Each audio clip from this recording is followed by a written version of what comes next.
नमस्कार दोस्तों, स्वागत है आप सभी का हमारे YouTube चैनल में। तो दोस्तों, आज हम बात करने वाले हैं महाराणा प्रताप के बारे में। महाराणा प्रताप भारत के राजस्थान राज्य के मेवाड़ क्षेत्र के एक प्रसिद्ध शासक थे। वो 9 मई 1540 को राजस्थान के कुंभलगढ़ में जन्मे थे और महाराणा उदय सिंह द्वितीय और महारानी जीवंत कुंवर के बड़े बेटे थे। महाराणा उदय सिंह द्वितीय की मृत्यु के बाद महाराणा प्रताप ने 1572 में मेवाड़ के शासक के रूप में उनकी जगह ली। हालांकि उनकी राज सत्ता पर अंग्रेजों के समर्थन में उनके भाई जगमल ने उनका विरोध किया था। महाराणा प्रताप ने मुगल सम्राट अकबर को अपने अधिपति के रूप में स्वीकार नहीं किया और उसके विरुद्ध लड़ाई चुनी। 1576 में हल्दी घाटी की लड़ाई महाराणा प्रताप की सबसे प्रसिद्ध लड़ाई है, जो उन्होंने मुगलों के खिलाफ लड़ी थी।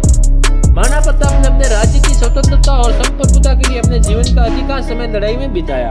उन्होंने अपनी राजधानी चावंड स्थापित की और फिर मुगलों द्वारा विजय के बाद कुंभलगढ़ में जैसलमेर को अपनी राजधानी स्थापित किया। महाराणा प्रताप ने मेवाड़ के शासक के रूप में अपनी राज्याधिपति की अवधि के दौरान कई युद्ध लड़े, जो कि इस वीडियो में आगे बताए गए हैं। हल्दी घाटी का युद्ध। हल्दी घाटी का युद्ध 1576 में मुगल सम्राट अकबर के खिलाफ इस प्रसिद्ध युद्ध में महाराणा प्रताप ने लड़ाई लड़ी। महाराणा प्रताप ने अपनी सेना को नामुमकिन से अधिक दोष रहित कराने के बावजूद साहसपूर्ण लड़ाई लड़ी तथा इस युद्ध को जीतने की पूरी तरह से कोशिश की। उसके बाद देवड़ का युद्ध। 1582 में महाराणा प्रताप ने इस युद्ध में मुगल सेनापति मान सिंह के खिलाफ लड़ाई लड़ी। इस युद्ध में दोनों पक्षों के बीच बराबरी पर खत्म हुई तथा एक साथ कोई विजेता नहीं रहा। कुंभलगढ़ का युद्ध। 1585 में महाराणा प्रताप ने इस युद्ध में अकबर के पुत्र जहांगीर द्वारा नेतृत्व की गई मुगल सेना के खिलाफ लड़ाई लड़ी। इस युद्ध में दोनों पक्षों के बीच कोई नतीजा नहीं हुआ, दोनों पक्षों को भारी हानि हुई। उसके बाद गोगुंदा का युद्ध। 1576 में महाराणा प्रताप ने इस युद्ध में मुगलों और गुजरात के सुल्तान की संयुक्त सेना के खिलाफ लड़ाई लड़ी। इस युद्ध को महाराणा प्रताप ने जीता और अपने राज्य का नियंत्रण फिर से प्राप्त किया। राजसमंद का युद्ध। राजसमंद का युद्ध 1577 में महाराणा प्रताप ने इस युद्ध में मुगल जनरल आसफ खान के खिलाफ लड़ाई लड़ी। इस युद्ध को दोनों पक्षों के बीच गतिरोध के साथ खत्म किया गया, कोई साफ विजय नहीं रहा था।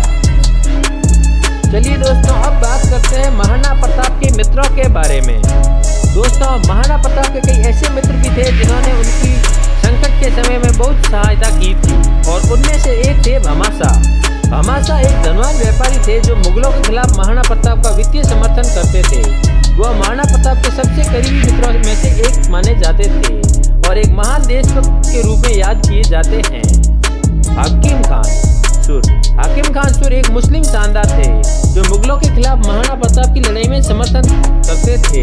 वह महाराणा प्रताप के साथ कई युद्धों में लड़े और उनके सबसे वफादार मित्रों में से एक माने जाते हैं। झालामान।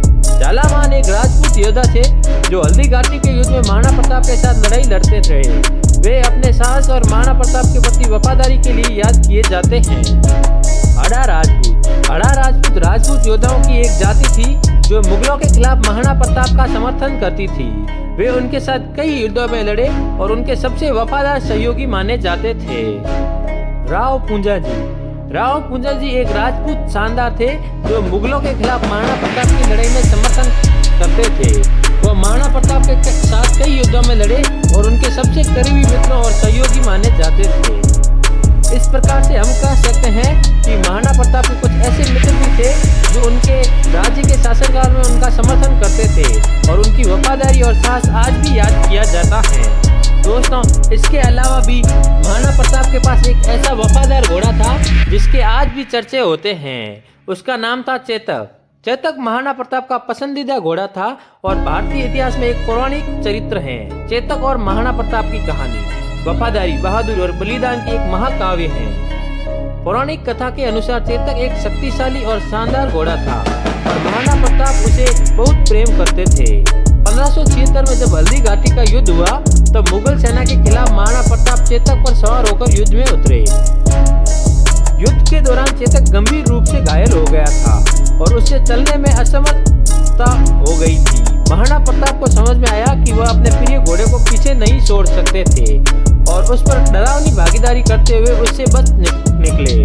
चेतक अत्यधिक घायल और खून बहते हुए भी महाराणा प्रताप को एक संकीर्ण पहाड़ी के दर्रे से सुरक्षित जगह तक ले गया। चेतक महाराणा प्रताप के शिविर में सुरक्षित जगह पहुंचने के बाद तुरंत मर गया। लेकिन उसकी बहादुरी और त्याग आज भी याद किए जाते हैं। महाराणा प्रताप अपने प्रिय घोड़े की नुक्ताचीनी से बहुत दुखी थे और उन्होंने हल्दी घाटी में उसके सम्मान में एक स्मारक बनवाया था।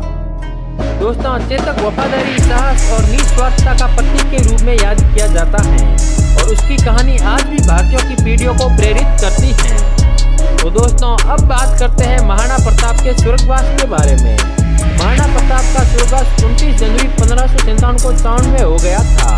वह अपने लोगों और अपने राज्य की स्वतंत्रता के लिए लड़ने वाले एक बहादुर और वीर सेनानी के रूप में याद किए जाते हैं। उनकी जीवन कहानी भारत में कई हिस्से और कई लोक कथाओं के विषय में बन गई है और वे राजपूताना का गौरव बन गए हैं। दोस्तों, ऐसे कई वीर योद्धा भारत में जन्मे हैं जिनके बारे में हमारी आने वाली वीडियो में हम बात करेंगे। तो दोस्तों, तब तक के लिए चैनल को सब्सक्राइब कीजिए और वीडियो अगर अच्छा हो तो लाइक, शेयर और कमेंट भी जरूर करें। इसी के साथ मैं देवी सिंह लेता हूं आपसे अलविदा और मिलते हैं हमारी आने वाली अगली वीडियो में।